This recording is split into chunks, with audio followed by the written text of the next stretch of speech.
Prontinho.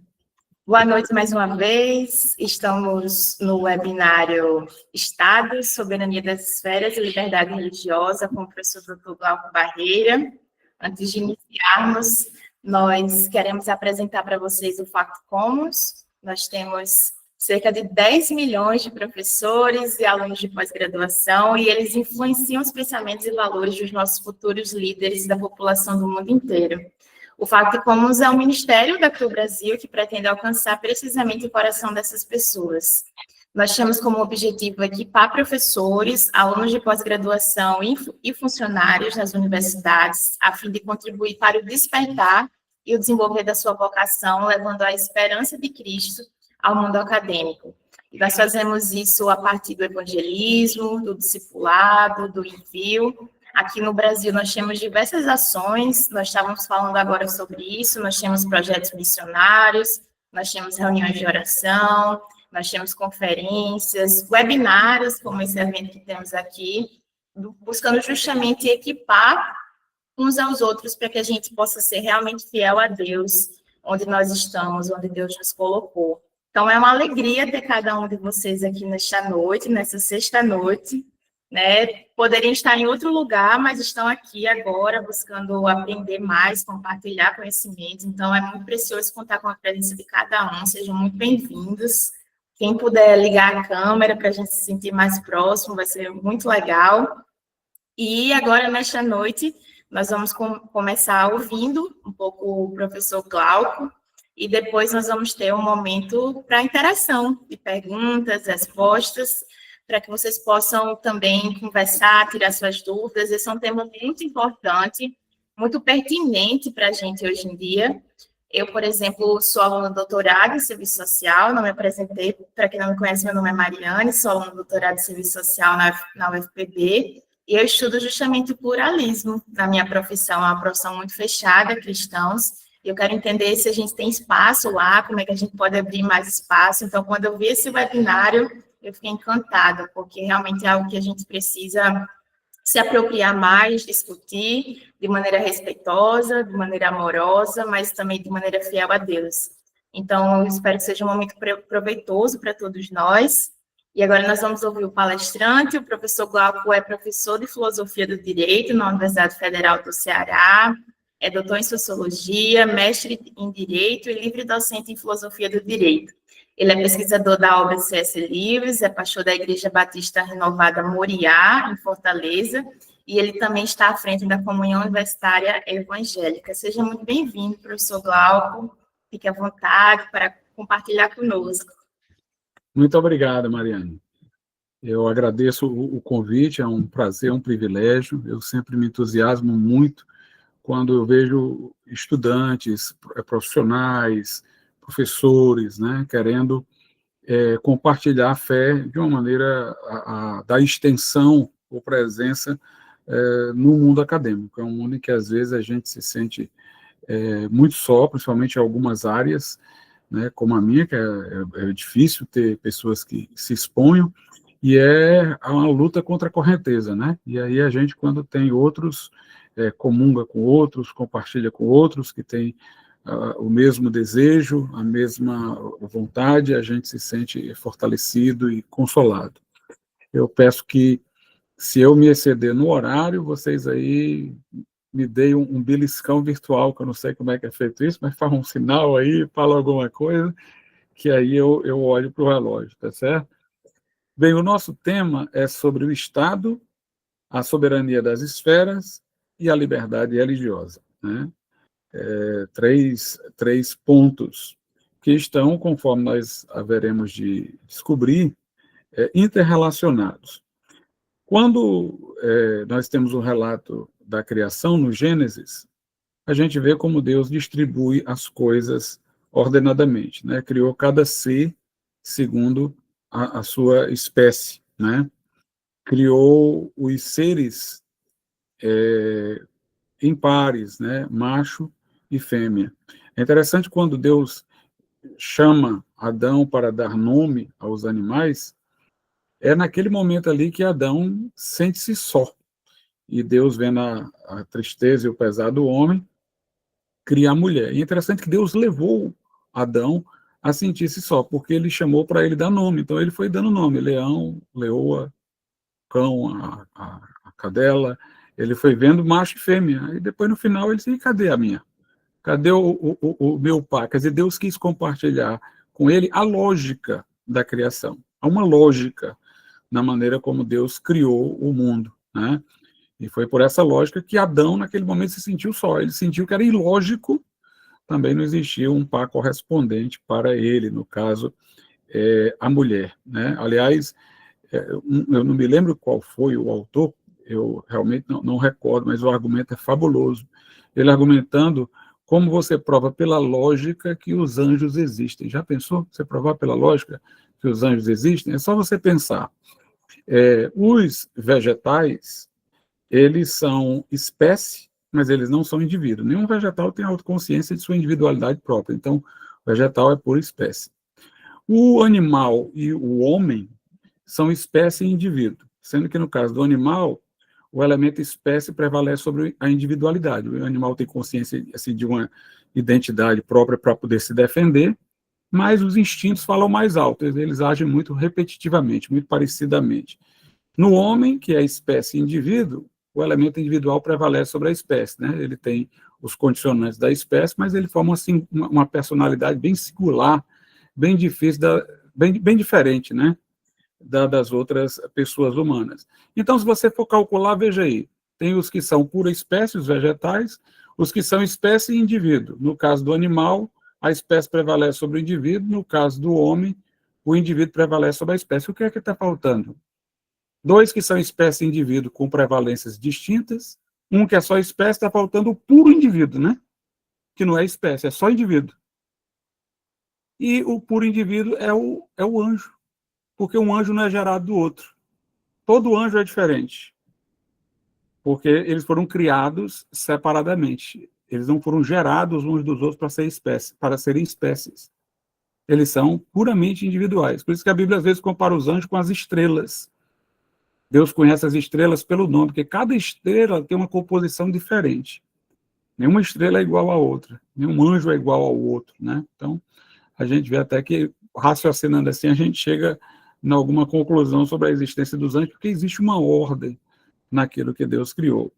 E a gente observa, né, que no mundo animal, mesmo no mundo humano, na dimensão biológica, nós temos uma evolução que vai do indiferenciado para o diferenciado. Por exemplo, um óvulo se encontra ali com o espermatozoide, forma o zigoto. Ali é uma unidade indiferenciada. Dali virão os órgãos, dali virão os caracteres, toda a informação genética está ali, mas vai haver um processo de diferenciação, né? Tem gente que diz assim, expelir um embrião do ventre não é aborto, porque em certo número de dias após a concepção, ainda não está formado o cérebro, mas o cérebro está lá, ele não vai vir de fora, ele está lá em alguma forma indiferenciada, tudo está lá. Vai haver um processo de diferenciação. A gente vê isso, por exemplo, numa árvore, você tem uma semente, dentro daquela semente tem uma árvore. É inacreditável, né? Dentro do grão de mostarda tem a maior das hortaliças. Está tudo ali, as informações estão todas ali. O que vai haver é um processo de diferenciação. Aí vai surgir depois a raiz da árvore, o caule, os galhos, os frutos. Então, a gente vê na natureza que tudo que Deus criou, né, caminha de uma unidade indiferenciada para um processo de diferenciação que vai dando singularidade a partes, a órgãos, funções distintas e tudo mais. Quando Deus criou o homem, Deus deu uma ordem para o homem, que a gente chama de mandato cultural, né? Ele disse: subjugai a terra, vocês vão ter domínio sobre as aves, sobre os peixes debaixo das águas, sobre os animais que se rastejam, subjuguem a terra, enchei a terra, sede fecundos. Então Deus já estava imaginando, ele que fez o homem como um agricultor, né? Colocou dentro de um jardim para cultivar, mas Deus já estava projetando que esse homem não iria ficar sendo apenas agricultor. ele ia criar a arte, ele ia criar ferramentas, como a gente vê logo ali naquelas gerações de Caim, invenção de ferramentas, instrumentos musicais, que ele ia dar uma diferenciação. Um mundo inicialmente agrícola, amanhã se tornaria um mundo que teria arte, indústria, esportes, cultura, educação. Ele deu ordem ao homem para promover esse processo de diferenciação. Essa é a diferença entre o homem e os outros seres. É que os outros seres têm esse processo de diferenciação já programado pela natureza. Quer dizer, o animal ele não promove um desenvolvimento consciente de coisas. Ele vai simplesmente seguindo os instintos. Então, os processos de diferenciação acontecem, por exemplo, de uma semente para a formação de uma árvore, de um embrião, de qualquer animal para o desenvolvimento completo, sem ninguém ali estar operacionalizando aquilo ali, é pela força da própria natureza, né? Os animais seguem programas tão instintivos que as abelhas fazem as colmeias sempre do mesmo jeito. Elas não desenvolvem arquitetura, elas não criam novos modelos de prédio, disso, daquilo, não.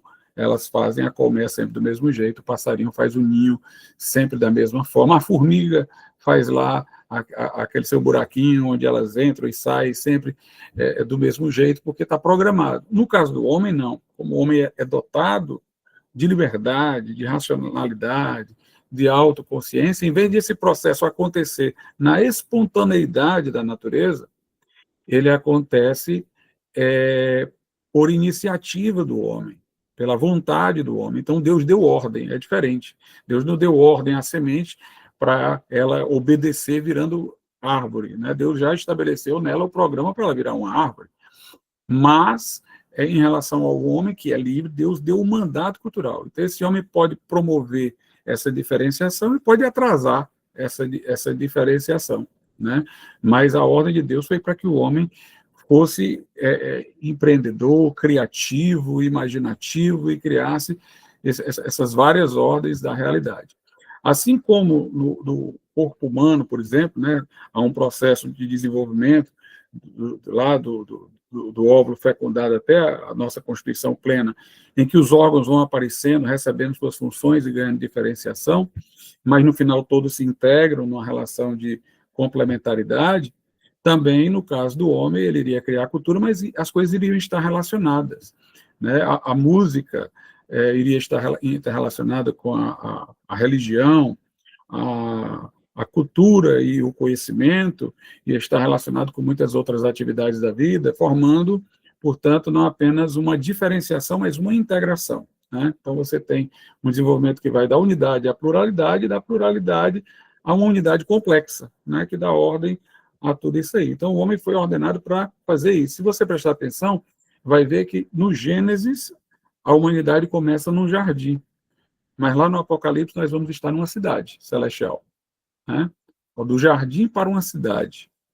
Quer dizer, o final já não toma mais a imagem simplória do jardim, porque já conta com homens que criaram cidades, fizeram inovações e tudo mais.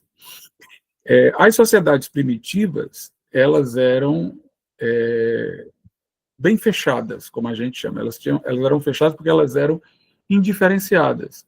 Então, era uma sociedade, às vezes, de agricultores, uma sociedade de nômades, uma sociedade de pastores, uma sociedade de guerreiros, como os espartanos, ou seja, não havia uma divisão muito clara do trabalho, todo mundo era mais ou menos realizador das mesmas obras, né? Todos estavam ali plantando, cuidando do gado, na hora da guerra se juntavam para guerrear, não havia muita diferenciação. E nesse momento que não havia muita diferenciação, também o valor individual era desconhecido, ou as pessoas não conseguiam perceber tanto o valor singular das pessoas, porque todo mundo era substituível, morreu um agricultor, tem outro, morreu alguém que faz isso, tem outro. Então, também as formas de vingança eram muito desumanas. O que acontece? Matava uma pessoa aqui do meu grupo, o meu grupo ia lá e matava uma pessoa de lá. Não se queria saber quem foi o culpado de lá pela morte do daqui. É o seguinte, desapareceu um aqui, desaparece um lá, porque todo mundo é mais ou menos a mesma coisa, faz a mesma coisa, né? É como as facções hoje, né? As facções, elas trabalham assim, morreu um do meu bairro aqui, mataram, era do outro bairro, vamos lá matar a gente do bairro de lá, seja lá quem for, não interessa se foi o culpado ou não. Então, o Estado mais primitivo, as comunidades mais primitivas eram fechadas, não tinham muito o senso do valor individual, né? E como elas eram fechadas, elas resolviam os problemas geralmente com guerras constantes entre elas. É interessante, dentro dessas próprias sociedades, não havia muito conflito. Havia conflito delas umas com as outras, mas dentro delas não, porque todo mundo era a mesma coisa, ou mais ou menos a mesma coisa, fazia mais ou menos o mesmo. Então, eles eram, digamos assim, de uma administração bem totalitária. Não tinha o valor da individualidade, então todo mundo era esmagado ali por ordens, por padrões, né? Por exemplo, ninguém imagina isso, mas na Grécia Antiga, que todo mundo fala lá em Atenas que havia democracia e tudo mais, as regras da cidade estabeleciam a roupa que todo mundo ia usar, até quantos metros uma mulher podia sair de casa e não ser tida como uma mulher indecorosa. Havia um controle enorme, né? Elas eram sociedades que nós julgaríamos hoje totalitárias, né? Eu vi uma vez uma entrevista do Fidel Castro dizendo que quando a Cuba tornou-se um regime comunista, parou de ter conflitos. Sim, parou de ter conflitos porque é um sistema de ferro, né? O processo de diferenciação vai criando dentro da sociedade vários núcleos, várias pequenas comunidades. Então, você tem a igreja, você tem o Estado, você tem a universidade, você tem a escola, você tem associações que vão se voltar para a arte, associações de músico, associações profissionais, a própria família. Quando você vai tendo essas diferenciações, você vai tendo tensões também, sobre as quais eu irei falar. Então, quando a gente tem a abertura da sociedade e essas diferenciações surgem, o valor do indivíduo é maior. Por quê? Porque você não é mais uma pessoa substituível, você é um criador, você é uma pessoa que tem uma contribuição própria para aquilo ali, para aquilo outro, você faz parte dessa comunidade, eu faço dessa outra, a gente precisa se complementar. Há um grande valor do indivíduo, mas também nós vamos ver daqui a pouco, certas tensões dentro acontecem. As guerras por fora até diminuem, né? Mas as tensões dentro, elas também aumentam. Então, esse processo de diferenciação é uma ordem de Deus, mas devido ao pecado do homem, ele também não acontece sem sangue e lágrimas, não. No caminho vão tendo problemas. Quais são os problemas? É que uma dessas comunidades quer dominar as outras todas, né? É o que a gente vai chamar de sobreextensão, mas eu falo daqui a pouco. A primeira comunidade que a gente vê surgir é a família. O Gênesis mostra que a família, Deus também não esperou pelo homem, não. Deus a criou. Deus criou a mulher, mandou... O homem foi só um coparticipante criador, porque Deus o levou a concluir que faltava o seu par, ele sentiu-se só, então Deus mostrou o plano dele, ele participou da execução desse plano, acompanhando com sua inteligência. Mas aí, Deus disse qual era a missão da família. Deus disse, deixará o homem seu pai e sua mãe, se unirá à sua mulher e serão dois, uma só carne. A família é a primeira comunidade, né? É a primeira comunidade. E a família, ela é a base da sociedade, porque ela é a que perpetua a sociedade. Nossa Constituição até diz isso, como também diz a Declaração dos Direitos da ONU, que a família é a base da sociedade, e por isso ela tem proteção especial do Estado, porque a família é de onde surge tudo. Se você prestar atenção, ela é a célula-máter da sociedade. É na família onde as pessoas aprendem a noção de autoridade, que depois vai haver no Estado, a autoridade dos pais sobre os filhos. É na família que você aprende a relação de solidariedade entre os cidadãos, porque ali tem a solidariedade entre os irmãos. É na família onde você aprende a falar, a se comunicar, é o lugar onde começa a educação. Geralmente, na família onde o filho começa a aprender as primeiras ocupações, vai lavar um prato ali, vai fazer isso aqui, é onde começa a noção de trabalho. Então, todas as outras associações que a gente vai imaginando, elas vão partindo de uma diferenciação daquilo que se tem de maneira embutida na família. Você vai ter depois associações profissionais, colégios, faculdades, né, o Estado, com a noção de autoridade, mas tudo começa com a família. Por isso que nós, cristãos, não podemos aceitar de maneira nenhuma que o Estado redefina a família, porque a família é anterior ao Estado. A família é a primeira instituição. Então, o Estado já nasce limitado por ela. Não foi o Estado que criou a família nasce antes do Estado. E a família, ela tem uma base biótica, uma base biológica. Né? A família é o lugar de reprodução da sociedade. Por isso que tem que ser uma união entre homem e mulher, porque é a única união fecunda, reprodutiva, que dá continuidade à espécie, que perpetua a sociedade, que traz membros para a sociedade. Então, ela é a primeira instituição. Mas depois surgem, como eu disse, escolas, universidades, igrejas e tal. E, de acordo com Hermann Doivet, que era um filósofo reformado, todas essas entidades, elas têm uma soberania própria, todas elas respondem diretamente a Deus. Né? Então, Deus, quando cria a semente, ele já está criando indiretamente o caule, a raiz, os galhos, as folhas e os frutos. Só que ele está colocando ali em estado potencial para aquilo ali ganhar desenvolvimento. Quando Deus deu a ordem ao homem, né, quando Deus deu a ordem ao homem no mandato cultural para ele promover a diferenciação, Deus já sabia o que viria da diferenciação, que viria a igreja, que viria a escola, que viria todas essas associações de profissionais e tal, que isso surgiria. E Deus estabeleceu para cada uma dessas agremiações uma lei. Né? Existe uma lei que rege cada uma dessas pequenas sociedades. E daí se falar em soberania das esferas. Cada esfera é soberana dentro do seu próprio âmbito. Cada esfera tem autonomia para realizar as suas próprias finalidades. Né? Nós encontramos muitas disfunções sociais quando uma esfera quer se intrometer na outra, quando há sobreextensões.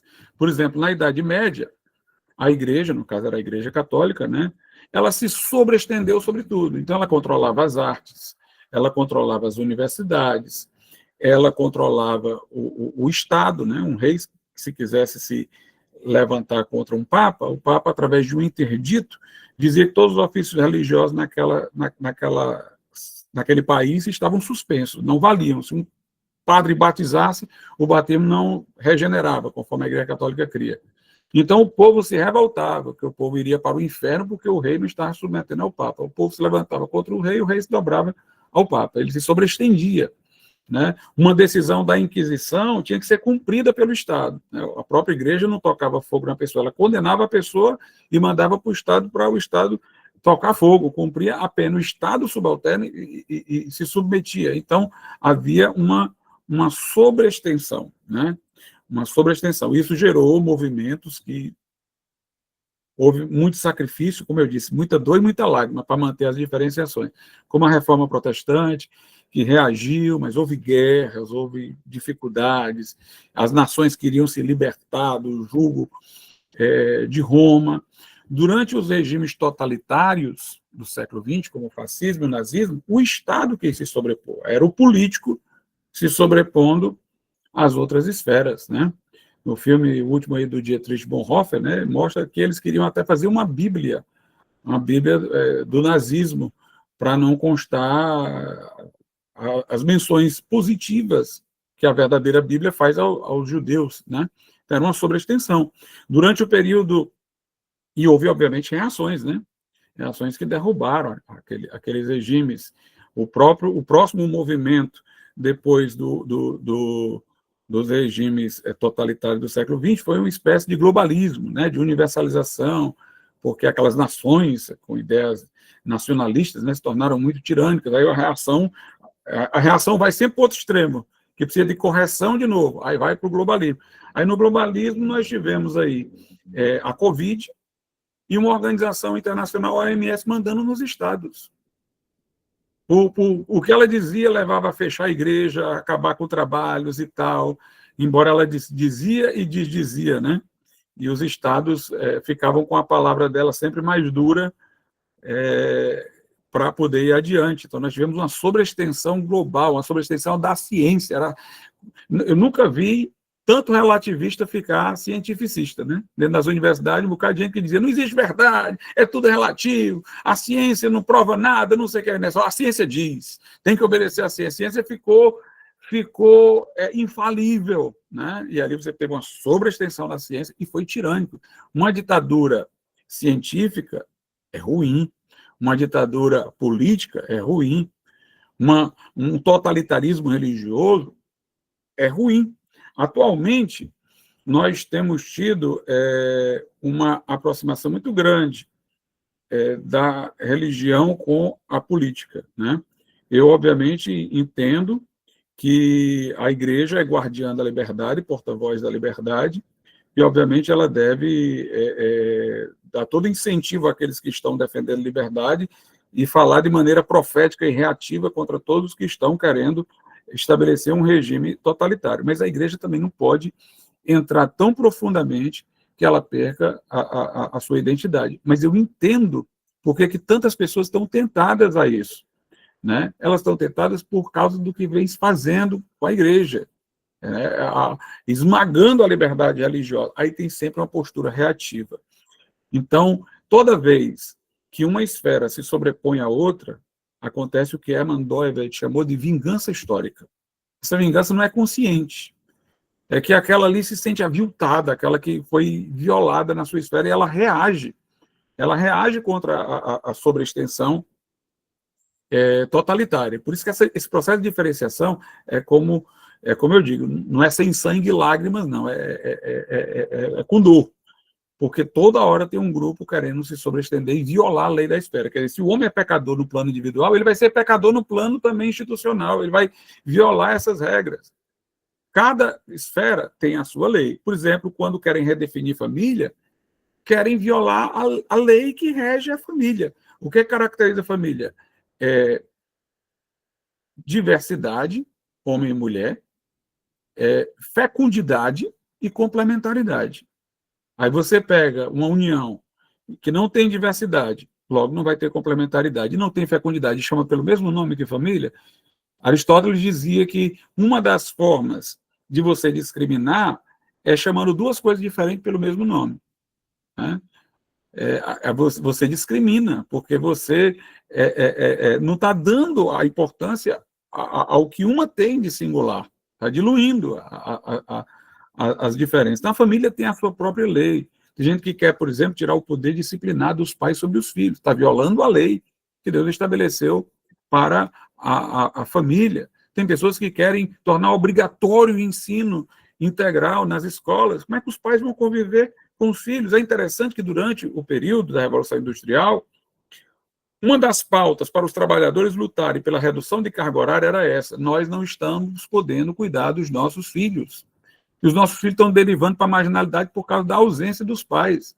E naquele momento ali, depois de muita dor e sangue, né, os patrões entenderam, realmente, de que adianta a gente esmagar o trabalhador aqui com o trabalho e os filhos dele derivarem para a criminalidade e nos prejudicarem, né? As mães solteiras são famílias também, famílias, no caso, incompletas, né, porque faltou mas é o mesmo princípio. Ali houve um relacionamento, nasceu uma pessoa, né? A nossa Constituição, ela faz uma diferença bem interessante. Ela fala de, eu estou respondendo aqui a pergunta que foi colocada, ela fala de família, que resulta do casamento, da geração de filhos, e ela fala de entidades familiares. As entidades familiares pode ser uma união estável, duas pessoas que vivem com um compromisso monogâmico, mas não formalizaram com votos de fidelidade na forma de um casamento, ou então um ancestral com o filho, o pai com o filho, a mãe com o filho, aí são entidades familiares, ou famílias fragmentadas, né? Mas ainda está dentro da mesma noção de família, sendo que não tem a coisa completa. Agora, quando você cria um conceito que já não tem mais nada a ver, aí já não é mais a família, nem uma família fragmentada, não é uma família, não é uma entidade familiar, é uma outra coisa completamente distinta, completamente diferente, né? Então, a lei que rege a família, os pais, a lei que Deus estabeleceu, criacional, né? Os pais têm que ter tempo para os filhos, os pais têm poder disciplinar, obviamente não podem ceder, claro. Se cederem, aí tem outras formas de corrigir que pertencem às outras esferas, como ao Estado, que vai punir atos abusivos e transgressores. Mas você tem ali a família. Por exemplo, quando a gente tenta resolver problemas de desigualdade de oportunidades com cotas, né? Inicialmente eram cotas raciais, depois escola pública, cotas em relação à transexualidade e tal. Eu concordo que há certos grupos em desvantagens. Eu concordo que desvantagens devem ser, tanto quanto possível, corrigidas, mas corrigidas respeitando a lei que rege o processo educacional. O processo educacional qual é? É que a pessoa, aprendendo, ela salte de um grau para o outro. É a ideia do mérito. Agora, como é que você tem sugestão de educação continuada para ninguém ficar reprovado? Aí você está querendo agradar os sentimentos das pessoas, aí ninguém pode ser aprovado. Teve uma lei numa cidade importante aqui do país, num tempo aí que, eu não sei se ainda está em vigor, que ninguém podia reprovar, todo mundo tinha que passar, né? Todo mundo. Aí você vai prejudicar quem pode estar querendo aprender mais, mas tem na classe um que não aprendeu aquela coisa lá para trás e o professor tem que baixar o nível para que aquele ali também possa entender, né? Você, por exemplo, pode resolver muito problema sim. Você pega dentro da escola pública pessoas que estão realmente incapazes de pagar uma boa escola particular, vê os melhores e faz como uma escola privada que tem uma turma olímpica. Separa uma turma de pessoas que têm uma aptidão maior para elas entrarem pelo mérito, né? Então, você aí consegue encontrar formas de auxiliar, né? de atender a essa necessidade realmente de dar iguais oportunidades, mas de dentro das regras do jogo, dentro da lei de cada esfera, né? Mas nós temos aí, muitas vezes, programas que muitas vezes têm uma intenção política, e aí rompe com a lei daquela esfera, né? Então, a autonomia universitária está na Constituição, é fruto da ideia de soberania das esferas. É interessante que a Igreja Católica ela tem um nome para uma coisa parecida. A gente chama soberania das esferas, a Igreja Católica chama de subsidiariedade. Porque para a Igreja Católica é assim, o que a família não resolveu, outra instituição resolve. O que a outra instituição não resolveu, a outra que tem ligação com isso resolve, até chegar no Estado. A subsidiariedade é o seguinte, o Estado não resolve nada que possa ser resolvido antes dele, que já possa ter sido resolvido antes. Então, não tem sentido o Estado, por exemplo, querer educar os nossos filhos se tem um pai para educar os filhos.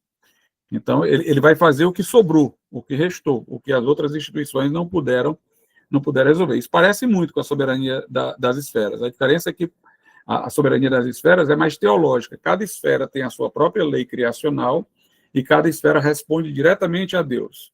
No caso da visão católica, tem uma ligação ainda com o Estado, né? Porque o que as instituições menores não resolveram, o Estado resolve. Então, não é uma responsabilidade direta para com Deus. Não atingiu aquilo ali, vai para a responsabilidade subsequente. Mas nós temos isso, por exemplo, na nossa Constituição. A Constituição diz, em várias partes, né, que é dever da sociedade, é dever do Estado, né? Aqui, do artigo 230, a família, a sociedade e o Estado têm o dever de amparar as pessoas idosas. Nessa ordem, primeiro a família, depois a sociedade ou então todas as associações, todas as instituições, os sindicatos, as associações filantrópicas e tal. Então, primeiro a família, depois a sociedade civil.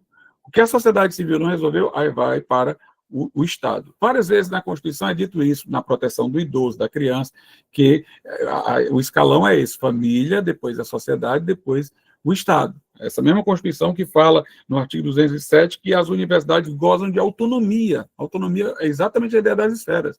Ou seja, as universidades, elas são mais antigas do que o Estado moderno. O Estado moderno é a criação da centralização administrativa moderna, né? Antes havia um sistema desconcentrado na Idade Média, mas já tinham as universidades.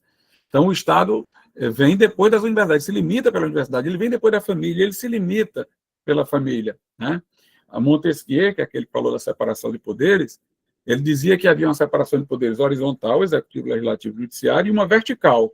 A vertical é essa, Estado, aí tem aqui embaixo os corpos intermediários, a família e o homem. Então, o Estado também não pode atravessar os corpos intermediários, ele tem que respeitar as instâncias que estão anterior a ele. Numa visão totalitária, não, o Estado resolve tudo. Daí a ideia de total. O Estado ele engolfa a sociedade. Não há lugar da sociedade que o Estado não tenha o seu domínio. Mas, numa visão bíblica, que é uma visão que favorece a liberdade, então o Estado só fica com o que sobra, o que não foi resolvido por outras instâncias, né? Anteriores, né? Por outras instâncias que antecederam ao próprio Estado. Entre essas instâncias anteriores está a Igreja, né? O Doivert chama esse processo de diferenciação cultural de economia cultural. É como se a economia cultural fosse a soberania das esferas na linha histórica, é o processo de diferenciação em que elas vão surgindo. A gente fala de soberania das esferas quando a gente fala de sincronicamente, ao mesmo tempo, elas estão todas aqui, as esferas. Se a gente falar diacronicamente, como elas vão se dividindo, aí ele chama de economia cultural, o processo de diferenciação e de abertura que favorece a liberdade. E entre essas instituições está a Igreja. Então, vamos agora nos ocupar com essa questão da relação da Igreja com o Estado.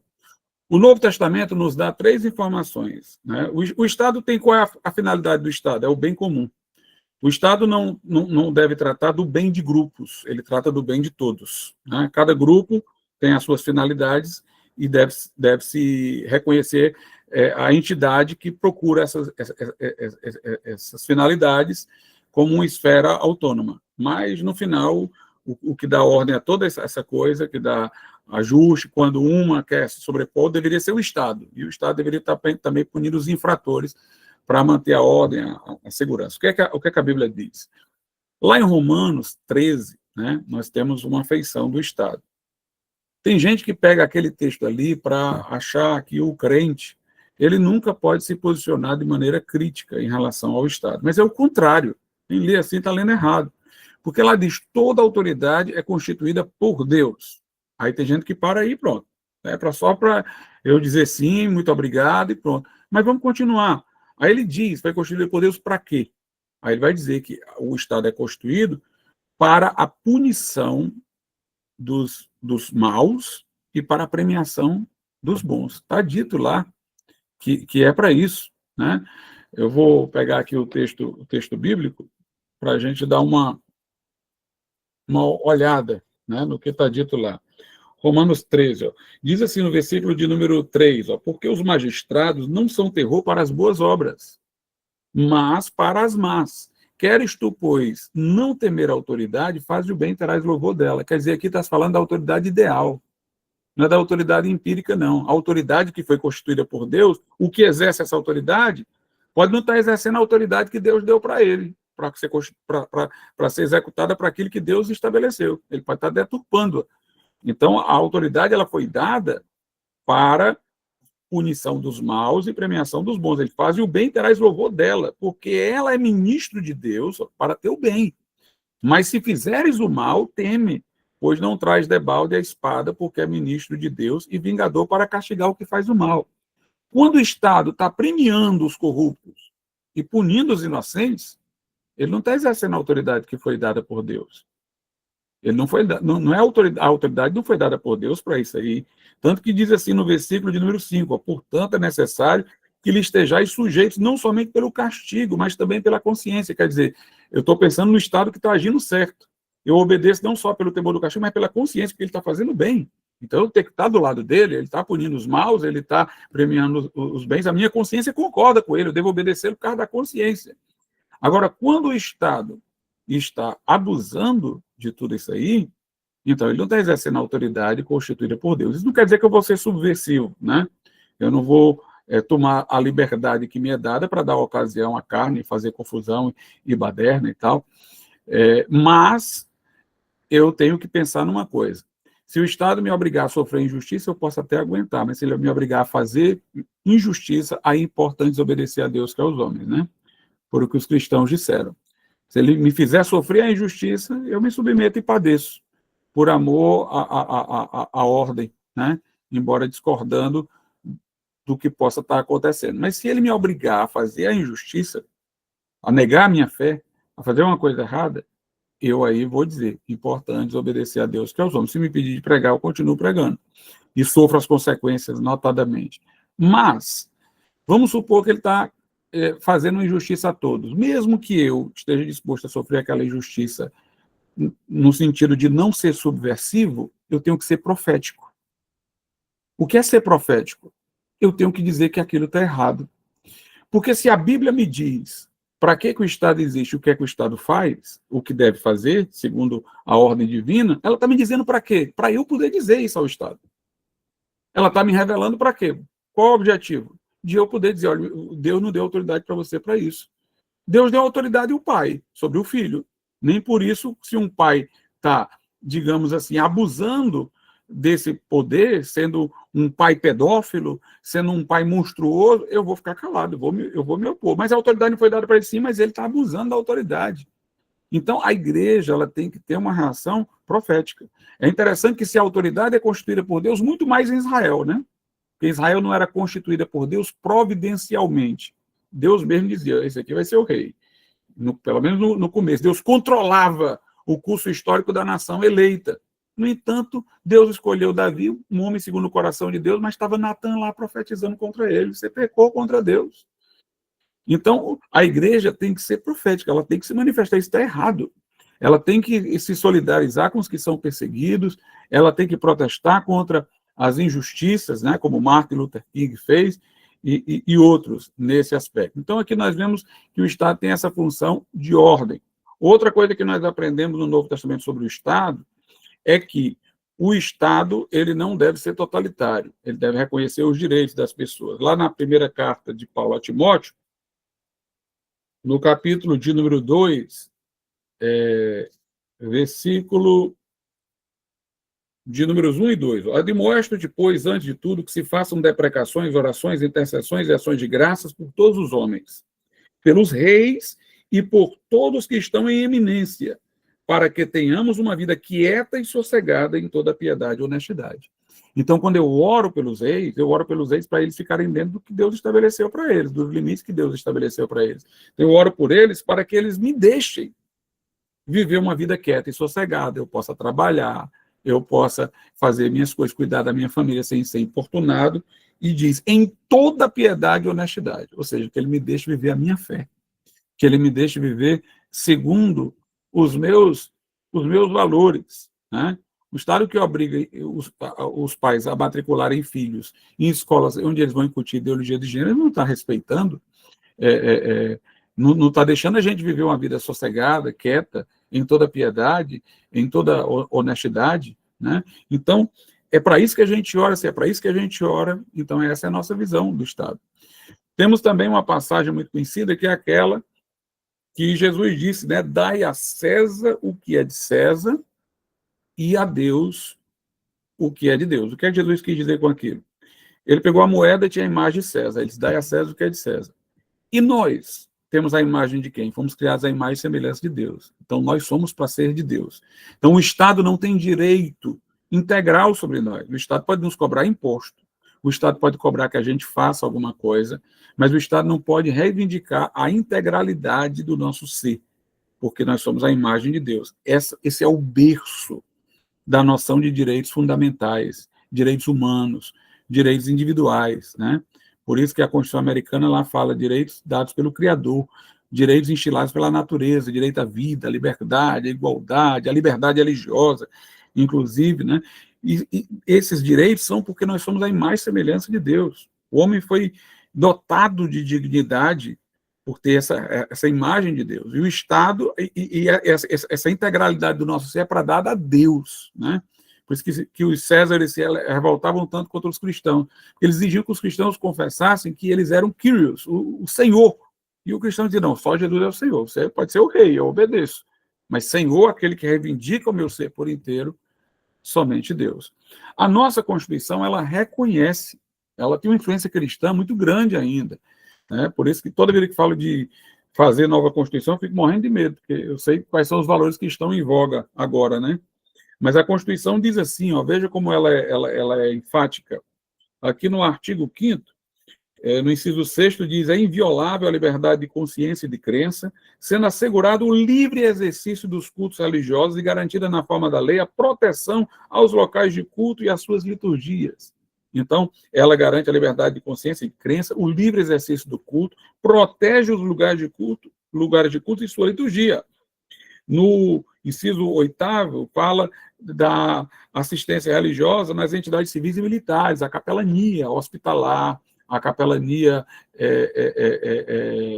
no Exército, nas Forças Armadas, pessoas que vão pôr em risco a sua vida ou que estejam em risco de vida, poderem ouvir a palavra que as prepara para a vida no além. No inciso 8º diz: ninguém será privado de direitos por motivo de crença religiosa ou de convicção filosófica e política. Né? Aqui, no inciso 18, fala da possibilidade de criação de associações na forma da lei, de cooperativas, a questão das esferas, né?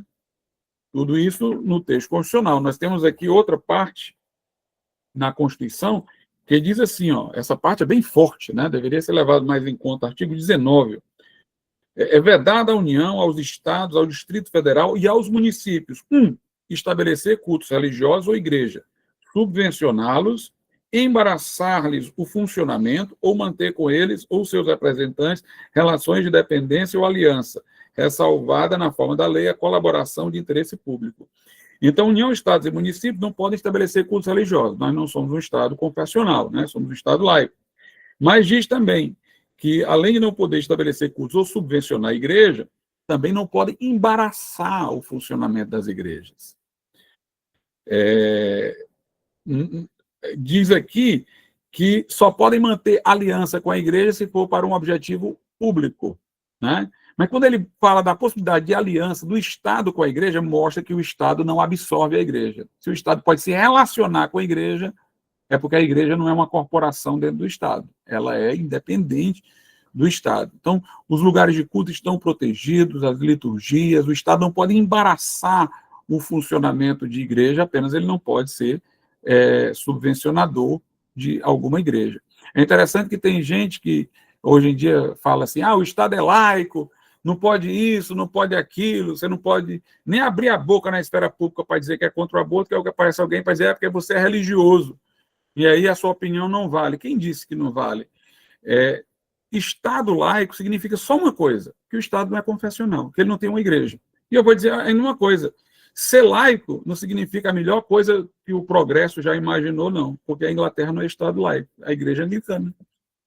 E eu tenho certeza que um inglês lá está satisfeito com as suas liberdades, né? Então, Estado laico é o que não tem uma religião confessional, mas não quer dizer que ele é inimigo da religião, que ele embaraça a religião. Pelo contrário, aqui nós temos o que o meu amigo Tiago Vieira chama de laicidade colaborativa. O Estado pode até estar em ação conjunta com a igreja para atingir algum objetivo público, assistir famílias numa situação catastrófica e tal, coisa desse tipo, mas ele não é para embaraçar liturgias, ele não é para se intrometer. A liberdade religiosa é garantida. Agora, o grande perigo do nosso tempo, sabe qual é? É o seguinte, é que eles dizem o seguinte: não, você pode professar a religião que for, mas você não pode pregar contra isso, né? Você quer pregar contra determinados pecados que a sociedade já não considera mais pecados, aí eles dizem: não, isso aí é discurso do ódio. Bem, quando nós estamos pregando contra os pecados, nós não estamos desejando o pior dos pecadores. Pelo contrário, aquilo que nós chamamos de pecado é uma coisa que destrói um ser humano chamado pecador. Então, nós estamos querendo tirar do ser humano, no caso, na verdade, nem nós tirarmos, né? Nós queremos que ele tenha uma experiência com Deus pela qual se tire daquele ser humano uma prática que nós estamos entendendo que é corrosiva à personalidade dele. Então, não tem nenhum discurso do ódio. Quando eu desejo que um alcoólatra deixe o álcool, né, eu não estou desejando o mal dele, eu estou desejando o bem dele, né? Se alguém quiser discutir se o álcool é bom ou ruim, aí é outra discussão, mas não quer dizer que eu tenho ódio a ele, né? Quando alguém está viciado no tabagismo, né, e eu vou tentar dizer para ele que aquilo ali é destruidor para a vida dele, né, eu não estou contra ele, eu estou a favor dele, né? Mas pode ser que tenha alguém aí que diga, não, cigarro faz bem, então, mas aí é outra discussão, é sobre o mérito daquela coisa. Mas dizer que quando a gente quer dizer a uma pessoa que uma determinada prática faz mal a ela, a gente está querendo o mal dela, aí é outra coisa. Então, muita gente hoje, né, pode cair nessa cilada. Aí a pessoa se declara cristã, aí acha que não negou a fé. Mas tudo mais que é implicado pela fé dela, ela deixa de falar, porque sabe que vai ser hostilizada, caso fale, vai ser acusada de discurso de ódio e tudo mais. Liberdade religiosa é liberdade para eu não apenas dizer que eu pertenço a uma casca religiosa, é a liberdade para eu assumir o miolo, é a liberdade para eu assumir tudo que minha fé implica, senão não é liberdade religiosa, coisa nenhuma. Né? Nós não estamos querendo que as outras pessoas de outras religiões não tenham igual direito, pelo contrário, nós queremos que elas tenham igual direito. Né? E, na verdade, a religião trata do absoluto, que é Deus. O absoluto sempre vai partir do pressuposto que eu vou dizer que coisas são absolutamente certas e coisas absolutamente erradas. Né? E se eu não puder dizer isso, então eu não tenho liberdade religiosa. Então, nós temos hoje uma influência muito grande de certas ideologias que, na verdade, elas se opõem à liberdade religiosa, até acredito que muitas delas foram elaboradas para desconstruir as influências da religião cristã na sociedade ocidental deliberadamente, mas elas usam um álibi. Não, nós não estamos perseguindo sua religião, continue defendendo ela. Você só não pode dizer isso aqui, porque isso aqui vai ferir aquela pessoa, isso aqui vai desagradar aquela pessoa, aquilo ali não é aceitável por causa disso. Aí de que adianta haver liberdade religiosa? Então, nós precisamos defender a soberania das esferas. Cada macaco no seu galho, né? como diz, né? Cada grupo dentro da sua própria esfera deve ter essa liberdade, né? Essa liberdade, a não ser que seja para praticar o mal, o ilícito, né? Sob a cobertura de uma pretensão religiosa, alguém esteja ali cometendo abusos e crimes, aí é outra coisa. Mas deve haver a liberdade para se defender todas as crenças de uma religião. Né? Então, hoje em dia, nós enfrentamos isso, e esse é o nosso grande desafio no presente momento. Vou encerrar aí para me pôr à disposição para as perguntas. Alguns fizeram algumas perguntas aqui, mas eu não conseguia ler e falar ao mesmo tempo, então podem aí administrar agora que eu procurarei responder. Perfeito, professor. Excelente exposição, muito obrigada. Eu amei porque o senhor fez um resgate, começando no Gênesis, né, da criação. Como eu sou da área de serviço social, o pessoal também discute muito, indo nas bases ontológicas de tudo, né? Então, foi muito interessante para mim ouvir isso tudo. E agora, pessoal, nós vamos abrir o momento de perguntas. Eu acredito que tem algumas perguntas que o professor já respondeu. Eu não sei se ele se foi respondido essa aqui. A família é uma esfera em si mesma ou faria parte da esfera da religião? O senhor já respondeu essa? Não, a família ela é anterior à religião, né? Tanto que a religião, quando eu falo religião, é religião institucionalizada, né? A fé em Deus sempre existiu, né? Adão cria em Deus, mas e falava com Deus, mas não havia uma igreja, né? Exceto o lar dele, se eu for colocar dessa maneira, antes da queda. E depois da queda começaram a oferecer sacrifícios, né? Mas a família anterior à igreja, tanto que a igreja precisa se servir da família analogicamente para apresentar coisas suas, né? Por exemplo, eu chamo a igreja de família cristã. Nós nos chamamos de irmãos em Cristo. Eu não entenderia o que é chamar alguém de irmão em Cristo, dizer que Jesus é o filho primogênito entre muitos irmãos, né? Que Deus é pai e nós somos filhos por adoção. Eu não entenderia isso se a família não viesse primeiro para me trazer todas essas noções. Então, a primeira instituição não é a igreja. A primeira instituição é a família. Foi de uma família, a família de Abraão, que nasceu uma nação que, digamos assim, é o mais equiparável à igreja no Velho Testamento, né? Por isso que a família é tão importante.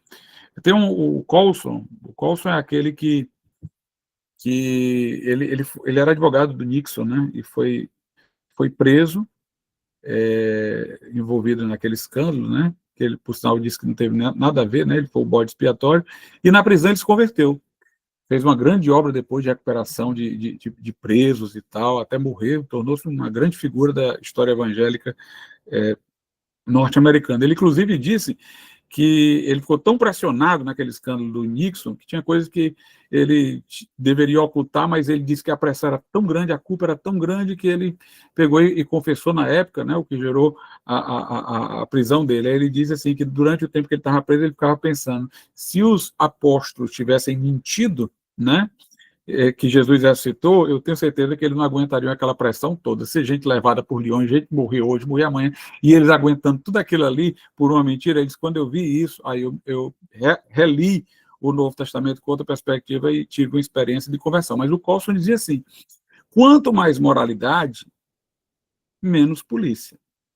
Quanto menos moralidade, mais polícia. Quanto mais moralidade, menos polícia. O que é que ele queria dizer? O Estado não vai precisar ser tão punitivo se a moralidade controlar as relações. E onde é que a moralidade surge? O berço da moralidade é a família, né? É ali que você vai dividir espaços com os irmãos, você vai se submeter a pai e a mãe, né? Infelizmente, hoje nós temos uma desagregação familiar muito, muito grande, né? Nós temos aí pais e mães que não têm mais aquele sentimento natural de paternidade, né? Mas, pelo menos até uma certa altura da nossa história, né, os pais se sentiam muito preocupados com o destino dos seus filhos, se sentiam muito representados por seus filhos quanto à herança de seus nomes, né, e tudo, e tinha todo um fator de moralidade. Quando a família começa a desagregar, a moralidade também enfraquece. Aí nós temos um Estado mais policialesco. Então, a família é importantíssima para tudo. Ela tem que ser a nossa defesa básica, né? Eu até digo assim, uma vez me perguntaram, eu falei sobre o valor do casamento, falei com palavras tão elogiosas a partir da Bíblia, e a pessoa diz, mas pastor, a pessoa me fez a seguinte pergunta, no céu, a Bíblia diz, nós seremos como os anjos, ninguém se casa, nem se dá em casamento. Eu disse, pois é, mas no céu ainda assim nós teremos a noção de casamento, a relação de Cristo com a sua igreja vai ser eterna, a gente só vai entender isso, porque a gente entendeu nessa vida o que era casamento, né? Perfeito, professor. Eu percebo que a concepção que a gente tem de família vai influenciar muito tudo, né? Então, se a gente entende a família dessa maneira, a gente vai viver de uma forma. Se a gente entende, por exemplo, que a família é uma construção social resultante do Estado, enfim, outras concepções, isso também vai impactar grandemente como a gente está inserido na sociedade, como a gente enxerga que a sociedade deve ser, né? Realmente, a concepção de família, que é uma concepção que está muito em disputa, né, hoje em dia, é algo que está nos fundamentos mesmo disso tudo, né? A gente tem uma mão levantada. Antes de eu passar para a Vanice, eu queria só fazer a última pergunta que tem aqui no chat, que foi da Mariana Alexandre. Ela perguntou: a realização de culto público em espaço público, como na universidade, fere algum princípio dentro do Estado laico? Não, fere não. A não ser que atrapalhe as aulas, a não ser que atrapalhe o funcionamento das aulas. Por quê? Porque você pode reunir 20 estudantes para tocar violão e cantar música do Caetano Veloso. Você pode pegar 20 estudantes ali e trocar ideia sobre a matéria que está sendo estudada. E você pode reunir 20 estudantes para ler a Bíblia, para orar, né? Então, não tem... O que você vai fazer quando se reúne não é do interesse de ninguém. Agora, claro, se você vai perturbar as aulas, se você vai ocupar um espaço que já tem uma outra destinação, aí sim, aí pode ser. Mas de outra maneira não tem nenhum embaraço. Inclusive, eu às vezes até acho que os crentes poderiam ser mais estratégicos, né? O que é que eu quero dizer? A gente às vezes fala culto, não sei o que e tal. Vamos aqui para uma reunião teológica. Por quê? Porque teologia é um curso reconhecido pelo MEC. Nós queremos aqui estudar a Bíblia e ver a visão teológica das coisas. Ah, vocês estão aqui metendo religião dentro da faculdade. Sim, mas teologia não é um curso que o MEC reconhece. Então, nós estamos fazendo a interdisciplinaridade. A gente tem que ser mais inteligente, né? Substituir um pouco religião por teologia. Perfeito. Vanice? Boa noite a todos. Boa noite, pastor Glauco. Boa noite, Vanice. Tudo bem? Tudo bem, bom lhe ver. O senhor sempre foi uma grande referência para mim, né, de Obrigado. homem de Deus, né, de professor universitário. E tenho muita admiração pelo senhor. Obrigado. Eu e meu esposo, né, o João, temos muita admiração pelo senhor. Eu vinha pensando sobre essa questão do casamento, né? Eu lembro que eu li um trecho de um livro do C.S. Lewis, que é o Cristianismo Puro e Simples, que ele fala a respeito do divórcio, né? Que ele é contra os cristãos quererem dificultar o divórcio dos que não são crentes através de leis. Porque ele também não gostaria de ter a liberdade dele de beber vinho, por exemplo, porque muçulmanos abstêmios quiseram, através das leis, restringir isso. E aí ele fala sobre casais que são casados pelo Estado e casais que são casados pela igreja. Que a diferença entre esses casais tem que ser bem nítida. E aí eu fico pensando comigo, né? O Estado, ele pode dizer que família é qualquer coisa. Isso não muda o que a palavra de Deus ensina. Não muda a verdade, né, do que é família. E ele pode dizer que casamento é qualquer coisa, e isso não muda o que a Bíblia chama de casamento. Então, minha pergunta por que que nós não podemos simplesmente admitir isso, que existe um grupo na sociedade que quer que o Estado mude o conceito de casamento, o casamento que é feito pelo Estado, e que nós não concordamos com isso, que o casamento que nós queremos é o da palavra de Deus e que independe, né, daquilo que o Estado chama de casamento. Pronto. Em primeiro lugar, assim, C.S. Lewis, nessa parte, não é muita referência para nós, porque lá na Inglaterra, o casamento na igreja anglicana é um tipo de casamento que tem reconhecimento público. Então, é como se fosse casado na igreja anglicana é casamento, casado no civil e não na igreja anglicana é como se fosse união estável. Então, é muito fácil para ele, é confortável para ele falar dessa maneira. Mas, veja bem, o casamento entre homem e mulher, porque o casamento só tem interesse e relevância pública para ser regulado porque ele é um fator de continuidade da sociedade. A nossa Constituição e a Declaração de Direitos Humanos da ONU diz assim: a família é a base da sociedade e, por isso, terá a proteção especial do Estado. Se duas pessoas que nem potencialmente pudessem gerar filhos, se unissem, isso era do interesse exclusivamente privado dessas pessoas, era o interesse delas. Então, não vou dizer que não poderia haver algum tipo de contrato e tal, mas no âmbito privado, para elas garantirem um patrimônio em comum. Mas o casamento, ele tem toda uma proteção pública. Por quê? Porque ele retribui a sociedade com a sua continuidade. A gente vê, por exemplo, como aceitar união entre pessoas do mesmo sexo gera problemas para o direito. Por exemplo, vamos supor duas mulheres, elas se casam e querem ter um filho, não podem ter filho uma com a outra. Vai haver uma inseminação artificial, anônima. Então, essa criança que vai nascer sabe quem é a mãe, mas ela não tem direito de saber quem é o pai, para proteger aquela união entre as duas lésbicas. Mas se ela, digamos assim, tivesse vindo ao mundo, não por inseminação artificial, de um casal normal, e suponhamos que ela fosse filha de seu pai, mas não com a sua mãe, houve um relacionamento extraconjugal, ela teria direito de descobrir quem era a mãe. Ou se a mãe teve um relacionamento com outro pai, ela teria direito de saber quem é o pai através de uma investigação de paternidade. Então, a pessoa que nasce de um relacionamento entre homem e mulher, caso não seja um dos cônjuges, o verdadeiro pai ou a verdadeira mãe, ela tem direito de sair à procura na investigação de paternidade. Se for fruto de uma inseminação anônima numa pessoa lésbica, o filho não tem direito de saber. E logo ele não vai ter direito de saber que doenças ele pode ter, a que ele está propício geneticamente. Você cria todo um desequilíbrio. E mesmo assim, a união, embora fosse mecânica, né, e não corpórea na conjunção carnal, foi entre uma mulher e um homem. Essa pessoa tem um pai e uma mãe, todo mundo tem um pai e uma mãe.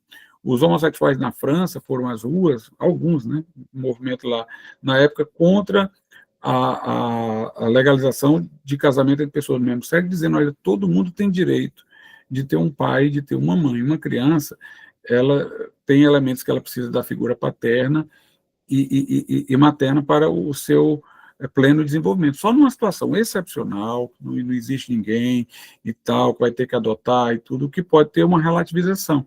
Mas esse deve ser o padrão desejado para uma criança vir ao mundo, né? Inclusive, se nós fôssemos evolucionistas, nós diríamos que se a natureza escolheu perpetuar-se assim, então ela fez a provisão melhor para que a pessoa tivesse todos esses recursos. O Bertrand Russell, que era ateu, ele escreveu um livro sobre casamento. Ele dizia assim, né? Eu não vou concordar com ele, mas ele está mais próximo de mim do que essas outras ideias. Ele diz assim, se um homem e uma mulher se juntam e não querem ter filhos, não deveria ser casamento, o Estado não deveria se preocupar com isso. Agora, quando eles se juntam e geram filhos, aí, a partir desse momento, o Estado deveria trazer uma proteção, porque ali é a família que está sendo gerada. Então, como é que eu vou chamar duas coisas totalmente diferentes, como eu disse, pelo mesmo nome? Eu tenho um homem e uma mulher, diversidade, complementaridade e fecundidade. Eu tenho 2 homens ou 2 mulheres, nem tem a diversidade, nem tem a complementaridade e nem tem a fecundidade. Agora vamos aos exemplos que você deu, divórcio e posso até acrescentar mais um, a poligamia. São distorções do casamento, mas ainda mantém a ideia biológica do casamento. Não tem a ideia ética que o cristianismo agrega, que é a da monogamia, fidelidade, continuidade e tudo. Mas tem a ideia biológica. O poligâmico, né? Ele casava com cada mulher à sua vez. Ele não casava assim, um casamento, uma pessoa com 3 mulheres, não. Ele casava com uma, depois casava com outra, era como se fossem várias monogamias somadas, né? E gerava filho. Tinha um homem, tinha uma mulher, tinha a fecundidade. O elemento biológico estava ali. O elemento ético, que o cristianismo traz, faltava. Aceitar o divórcio, o elemento ético falta, na medida em que o divórcio possa ser por qualquer coisa, por qualquer motivo, mas ainda é um homem, ainda é uma mulher. A ideia biológica é a ideia de família, né? Então, a família é dessas comunidades intermediárias entre o indivíduo e o Estado, a única que tem uma base biológica, né? Ela não é só biológica, ela tem uma cobertura ética, né? Mas a ética agrega para melhorá-la. Ou seja, se eu tenho, por exemplo, o fim da poligamia, eu melhoro a condição de mulheres ou de homens, porque aí o homem só pode ter uma mulher e a mulher só pode ter um homem. Eu não vou ter a possibilidade de um homem que pode ter várias mulheres ou uma mulher que vai ter vários homens, que cria uma desigualdade. Se eu tenho a continuidade, eu não vou ter prejuízo para os filhos, que vão ter as dores da separação e tal. Então, eu tenho um elemento ético que aperfeiçoa, mas eu mantenho a base biótica do casamento. Agora, se o casamento não tem base biótica, ele pode ser qualquer coisa. Ele pode ser não apenas uma união de um homem com homem, de uma mulher com mulher, poderia ser, como tem gente aí, tem uma mulher que casou com um boneco, né, outro que casou consigo mesmo, aí poderia ser qualquer coisa. Então, nós perderíamos a noção de uma instituição que é biologicamente importante para a sobrevivência da própria sociedade. Tá certo? Mas se você quiser agregar mais alguma pergunta, ou se alguma coisa ficou incompleta, você me diz. Eu vou só aqui fechar a câmera, mas eu estou aqui, é só para ligar aqui na tomada, senão ele vai descarregar. Tá certo. Não, é porque eu fico pensando, né? Até que ponto a gente está tentando obrigar pessoas que não são cristãs a viver de acordo com o que o cristianismo ensina? Porque se a gente vive numa democracia, né? Existem Mas entenda, viu, Vanessa, movimentos e a tudo. gente não quer obrigar. Elas podem viver como elas quiserem. A questão é se isso é o casamento. A questão é, se alguém quiser dizer que a grama é azul, ela pode? Pode. Mas ela não pode querer institucionalizar que a grama é azul. Né? É a história lá do 1984. Né? No 1984, o cara diz assim, quanto é 2 mais 2? Eles pegam a pessoa e o cara diz 4. Aí eles, não é 4, é 5. Aí eles, não, mas é 4, a verdade é 4. Não, você vai dizer 5. Aí o cara é torturado, né? Aí quanto é 2 mais 2? Ele, 4, 5, o que você quiser. O cara, não é o que eu quiser. Quando você diz o que você quiser, você ainda não se convenceu. Você vai ter que dizer que é 5, porque eu estou dizendo que é 5. Aí eles vão torturando, e a ideia é o seguinte, você só vamos parar quando você estiver disposto a aceitar tudo que a gente diz como se fosse verdade, sem você achar que a verdade é outra e está submetendo só porque a gente diz. Então, assim, é mudar o desenho das coisas. Agora, a pessoa quer viver essa vida, nós não temos nada contra. É a opinião dela, é a escolha dela. Mas a instituição não. A gente pensa que isso não nos afeta. Afeta. Eu vou dizer por que afeta. Afeta porque, como a família é uma instituição básica para a sociedade, na hora que você redefine família, você redefine todos os padrões de educação. Ora, uma criança, ela vai aprender que tem um pai, tem uma mãe, agora não. Você não vai poder mais dizer isso, porque ela tem um pai e uma mãe. Você não vai poder mais falar da família da forma convencional na educação. Ela vai ser toda educada dentro dessa nova forma. Ela vai ser toda. Isso vai impactar todas as instituições. Se eu falar que eu sou contra esse tipo de união, na medida em que isso avança, amanhã eu vou ser punido, porque eu estou falando contra a família, eu estou sendo um opositor da família. O cristão vai dizer que a família é só aquela ali, mesmo dentro da Bíblia, a sociedade vai dizer, você é um preconceituoso, você está atacando outras famílias. Então, quando a gente desiste dos conceitos e deixa as pessoas manipuladamente e deliberadamente alterá-los, a gente está dificultando a nossa conexão com a sociedade. Porque daqui a pouco o pecado é virtude, virtude é pecado, o amargo é doce, o doce é amargo, e aí a gente vai, antes de expor o evangelho, ter que expor o que são as coisas, o elementar, porque tudo tornou-se mais difícil. Isso não é feito em nome de direitos. Se fosse em nome de direitos, era muito fácil. Como eu estou dizendo, era só pensar num contrato, no âmbito do direito das obrigações, para salvaguardar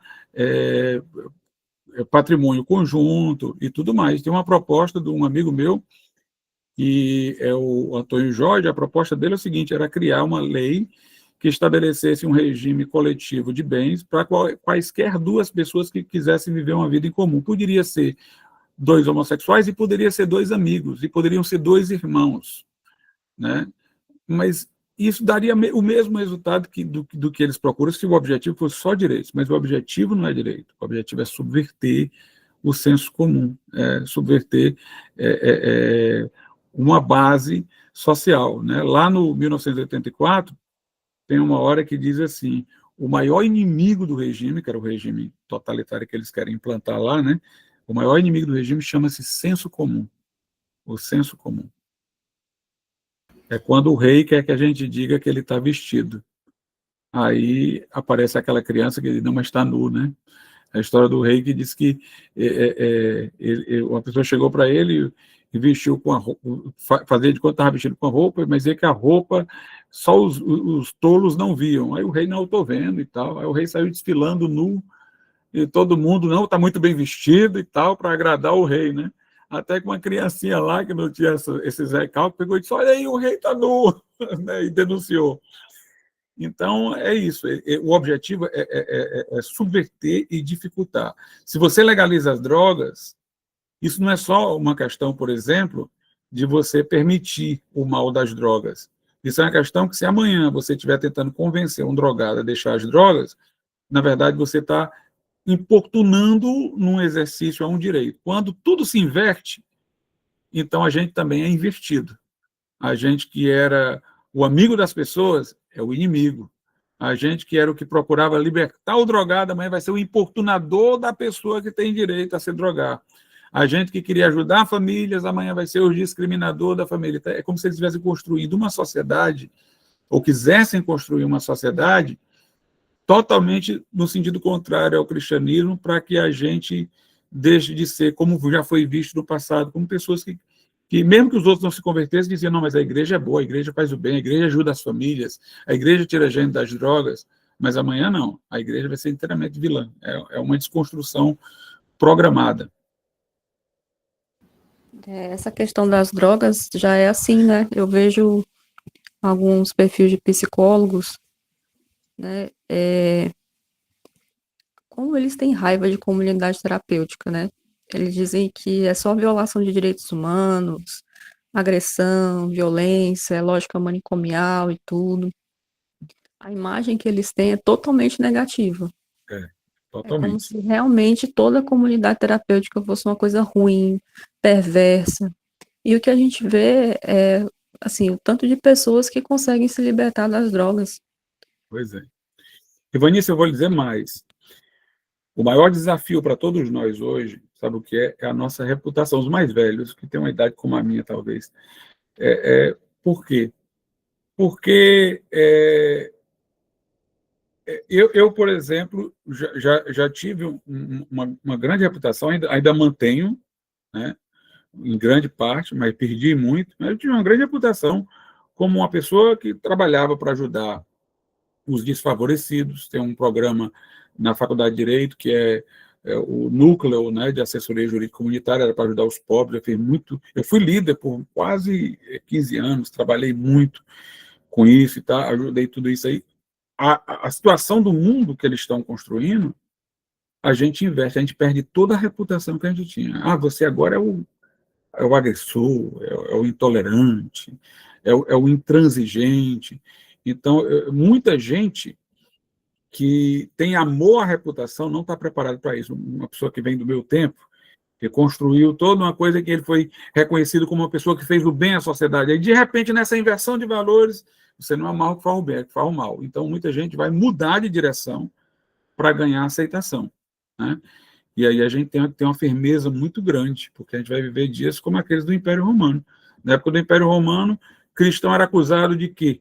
De canibalismo, porque diziam que ia comer o corpo de Cristo na ceia, aí eles diziam que era comer o corpo de uma criança. Chamados de irmão e irmã, era acusado de incesto, né? Nero tocou fogo em Roma, disse que os cristãos haviam incendiado Roma, e os cristãos eram odiados, porque as notícias eram sempre ruins, quanto a eles, as mentiras e tudo mais. Então, a gente está vivendo num tempo que até pouco tempo a sociedade ainda tinha raízes cristãs que nos elogiavam. Agora não, de repente nós viramos vilões. Então, muita gente vai ser profundamente tentada a ceder, porque ele quer continuar tendo aquela reputação de aceitabilidade, mas aí o custo vai ser o evangelho, né? Nossa, muitos elementos, né, para refletir. Eu estou aqui pensando, meu Deus. Nós vamos agora para as 3 últimas perguntas. Teve uma pergunta que surgiu no contexto da sua resposta, professor. A Mariana perguntou: professor, isso parte do pressuposto de que a família é um conceito puramente cristão? De que apenas o que Deus definiu como família vale? Seria isso? Bem, eu estou dizendo, o conceito biológico de família é a unidade reprodutora, né? A gente vê até nos animais, né? Embora os animais não tenham os vínculos de fidelidade, mas logo em seguida a reprodução é aquele cuidado dos progenitores com seus filhotes, né? Então, a ideia de família, ela é primariamente biológica. O que o cristianismo carrega é essa ideia de sentido ético, né? Fidelidade, monogamia, né? Mas se você não sustentar o conceito biológico de família, você não tem como argumentar para que o sentido ético venha sobre ela, porque aí você não tem mais substrato nenhum, né? As coisas, culturalmente falando, dizia Edmund Husserl, elas se compõem de substrato e de sentido. Então, o cristianismo traz um sentido ético, a um substrato biológico. Mas se você negar o substrato biológico, não tem mais sentido nenhum para ser trazido. A gente já pega o gancho aqui na pergunta que a Tamires fez agora. Ela pergunta: dá para fazer essa defesa da família e a proteção do Estado sem que tenha como base a Bíblia? Dá. Da forma como eu tenho falado, né? Uma união que nem potencialmente seria fecunda em função de troca de prazeres, vida comum de duas pessoas, por que isso não seria resolvido por outras formas jurídicas que existem para associações, ainda que de duas pessoas e tudo mais, né? Aliás, muita gente hoje cria empresas aí, né, para transmitir os bens para os filhos, né, e não ter que passar pelo processo de inventário e tal. Então, tem formas de direito privado que não precisam alterar o sentido de família, né? O sentido de família, que é um sentido que, inclusive, a gente mantém. Você vai, por exemplo, comprar peixe para o seu aquário. Aí você me dê aqui um casal de peixe japonês. Aí o cara entende imediatamente que é homem e mulher. Na linguagem biológica, acasalamento é uma união reprodutora, né? Então, você continua usando essa expressão, ela continua tendo valor nas outras coisas, só no mundo humano é que está essa confusão, né? Então, se uma coisa é chamada de casamento e família, porque tem essas características de diversidade, complementaridade e fecundidade, e outra não tem nenhuma dessas três características, por que eu as devo chamar pelo mesmo nome? Por que eu devo chamar pelo mesmo nome? Por que eu chamaria uma casa e uma pessoa de pessoas? Por que eu daria o mesmo nome para coisas diferentes? O objetivo da linguagem é permitir que a gente possa distinguir coisas que não são iguais, né? Se eu for para a Declaração da ONU de 1948, Declaração dos Direitos Humanos, lá diz assim: todo homem e toda mulher podem casar-se. Então, homem e mulher. Aí ela diz: a família é a base da sociedade. Por que a família é a base da sociedade? Porque a família que gera, ela dá continuidade à existência da sociedade, né? Se você colocar um homem e uma mulher numa ilha abandonada, se eles se relacionarem, tiverem filhos, a sociedade continua ali. Se forem dois homens ou duas mulheres, com a morte deles vai findar, né?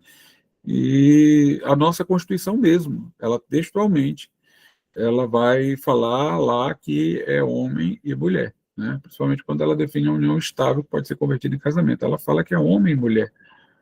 Nós temos, por exemplo, o nosso Código Civil, até hoje o Código Civil brasileiro continua definindo o casamento como uma união entre homem e mulher. O Supremo Tribunal Federal foi que criou inovação, mas os textos jurídicos vigentes, eles ainda mantêm a definição. É como eu disse, se um filho de uma pessoa lésbica, por inseminação artificial, vier ao mundo, ele não tem direito de saber quem é o pai. Mas se alguém é filho de uma pessoa que teve um relacionamento extraconjugal, ele pode desconfiar de que veio dos cônjuges e procurar saber quem foi o pai, né? A Constituição diz, a Constituição não, o Código Civil, os filhos nascidos no casamento presumem-se dos pais. Isso não teria sentido nenhum entre dois homossexuais. Por quê? Porque eles não teriam filhos para se presumir deles. Uma mulher lésbica que tivesse uma inseminação artificial, eu ia presumir que não era do casamento, quer dizer, as normas nem se aplicariam. Então, as nossas normas, textualmente, ainda admitem. A natureza das coisas também ainda admite. O homem tem uma natureza social. Como ele tem uma natureza social, ele convive com outras pessoas. Essa natureza social depende da aproximação de um homem e de uma mulher, porque é aí onde vai encher a terra para ter satisfação dessa natureza social com os múltiplos relacionamentos humanos, de amizade e de tudo mais. Se você não tiver esse relacionamento, você não tem a continuidade, né? Os psicólogos dizem que, por exemplo, ter um pai e uma mãe é uma coisa que é muito importante, porque, por exemplo, quando a criança nasce, ela se sente, inclusive, antes de perceber-se a si mesmo como indivíduo independente, ela se sente como uma parte do corpo da mãe. Tanto que ela vai lá se amamentar no seio da mãe, que já por força da natureza, abastece-se para isso, né? Ela se sente confortada ali no seio da mãe.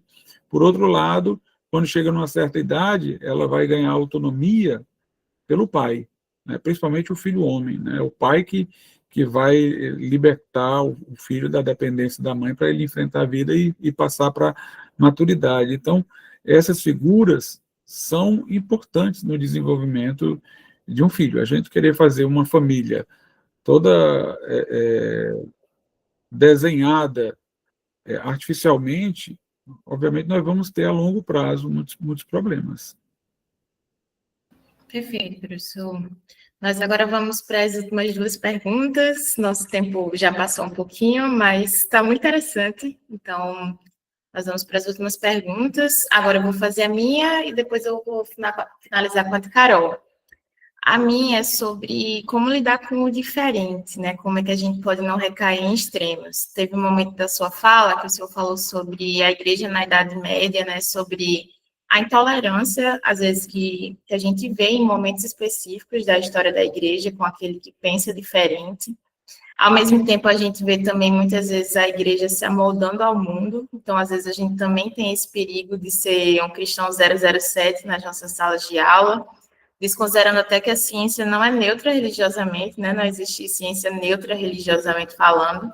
Então, a minha pergunta é no sentido de como nós podemos ser fiéis a Deus e lidar com o diferente, ao mesmo tempo também respeitando a imagem de Deus naquela pessoa que é diferente da gente, né? Porque eu acredito que a liberdade religiosa ela tem limites, né? E a gente também deve, como o senhor falou na apresentação, a gente também deve lutar pela liberdade religiosa do outro também.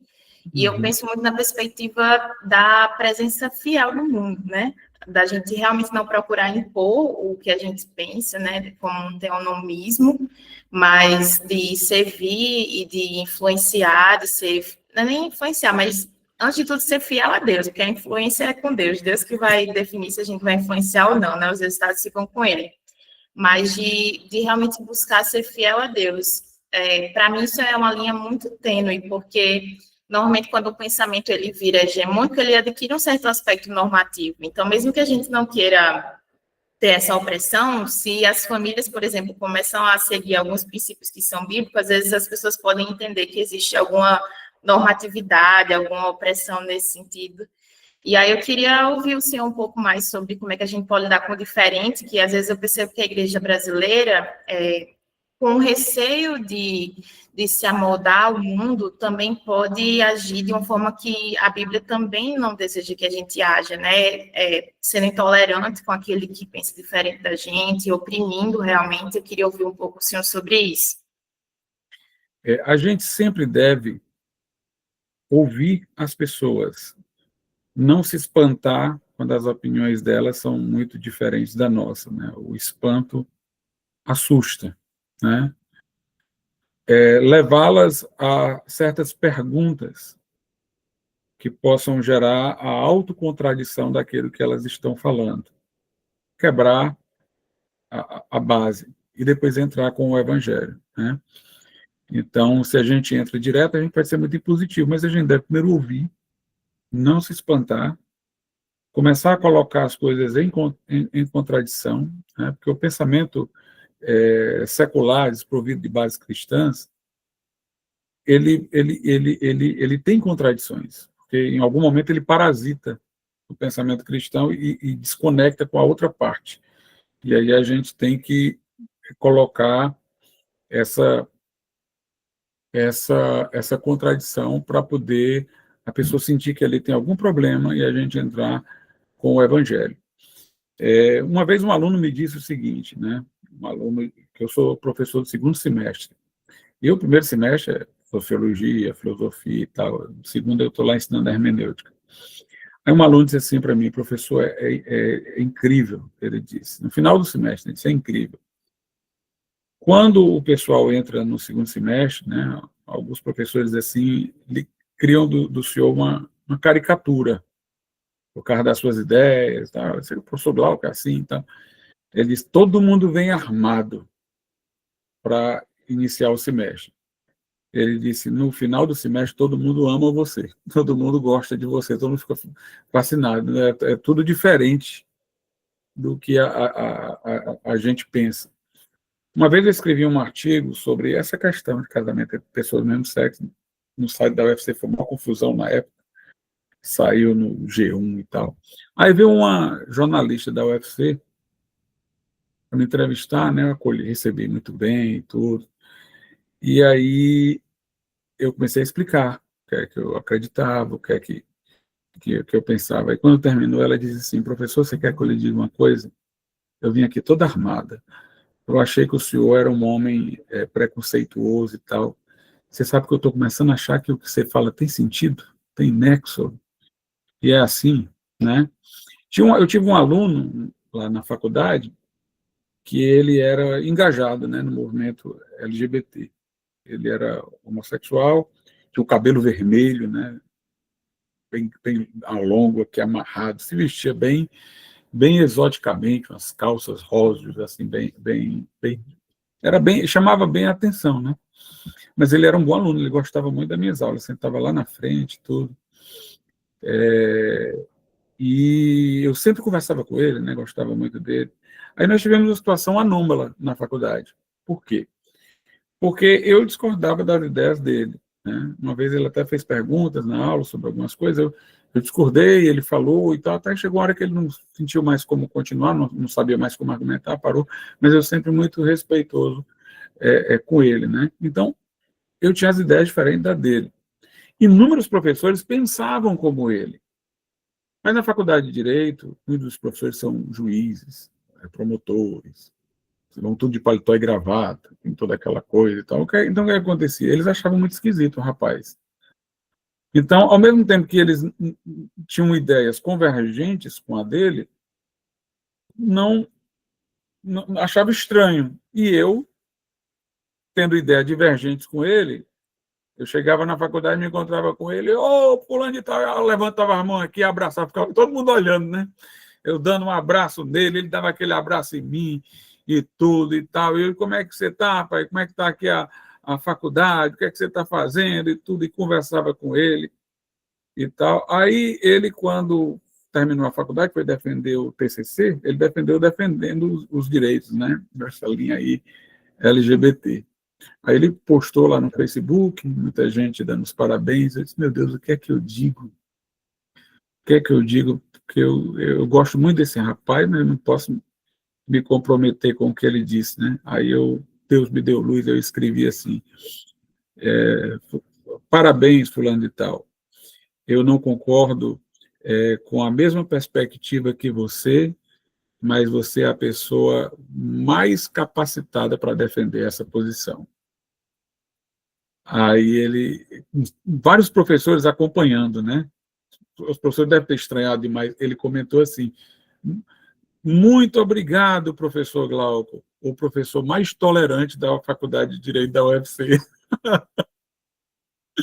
Então, assim, a gente tem que saber, né? Saber lidar, conquistar o ser humano. Nossa luta não é contra carne nem sangue. Nossa luta é por eles, não é contra eles, né?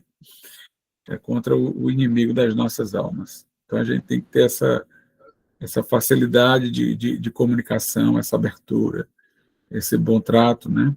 Humano. Perfeito, professor. Obrigada por compartilhar. Fui muito inspirada, é o que eu tento fazer também no meu dia a dia.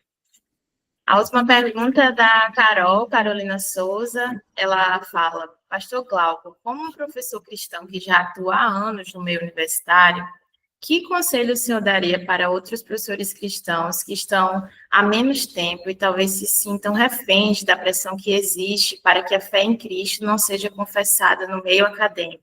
Então, essa é a nossa última pergunta, professor. Se o senhor quiser também fazer alguma consideração, né, que não foi contemplada em alguma resposta, fique à vontade também.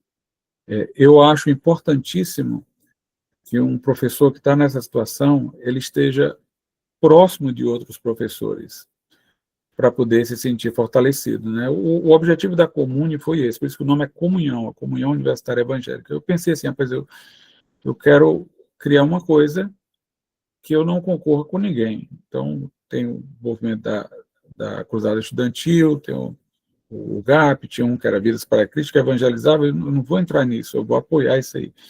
Eu quero que, por exemplo, estudantes que se sentem, às vezes, assim, sozinhos, tem que fazer trabalhos, tem que fazer um TCC, que se sentem abandonados naquele meio intelectual ali, todo divergente, que essas pessoas se sintam fortalecidas umas com as outras e professores se sintam fortalecidos uns com os outros.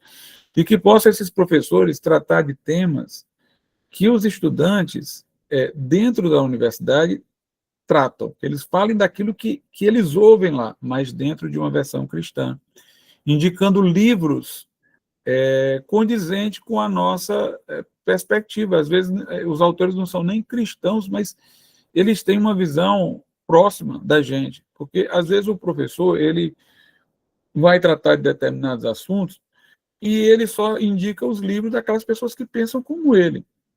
Mas existem autores igualmente respeitados que ninguém nem sabe lá naquela determinada faculdade onde o professor sonega essas informações, que pensam de uma maneira congruente com o cristianismo e que citá-los vai dar a autoridade e respeitabilidade àquilo que está sendo dito, porque eles têm mérito acadêmico. Então, meu objetivo era esse, era que as pessoas se sentissem fortalecidas, né, num grupo maior, e que nós pudéssemos ajudar uns aos outros para a vida acadêmica. Então, diretamente não seria ligado à evangelização. A gente evangeliza, mas a gente evangeliza com o que já existe de trabalho desse tipo dentro da universidade. O nosso objetivo é dar uma sensação de que nós não estamos sozinhos, né, tem outros, e de que nós temos como pensar academicamente os assuntos sem precisar atrair a nossa mente cristã. Nós temos autores que hoje, com ampla tradução de livros, você vai encontrar autor de qualquer área para poder defender um pensamento condizente com a sua perspectiva cristã, e esses autores vão abrir caminho, porque eles têm mérito e respeito acadêmico, às vezes não são daqui do Brasil, às vezes são de fora, às vezes são daqui do Brasil, e você não sabe, a gente tem que manter essa fidelidade com a nossa mente, né? A gente tem que buscar apoio nos alunos. Eu digo assim para vocês, eu sou muito mais acolhido pelos alunos do que pelos professores, né? Eu acho que tem professor lá que não mexe comigo, porque se mexer comigo são os alunos que vão vir a meu favor, né? Então, assim, nosso primeiro objetivo é conquistar aqueles que nos ouvem, né? Então, a nossa empatia, nossa disponibilidade, a nossa delicadeza, nossa maneira vai conquistar os alunos. Esse já é um grande passo. Se a gente tiver um ambiente hostil, temos os alunos que às vezes estão do nosso lado, né? Eu vejo um aluno chorando na faculdade, pergunto o que é que está acontecendo, o que é que está havendo, né?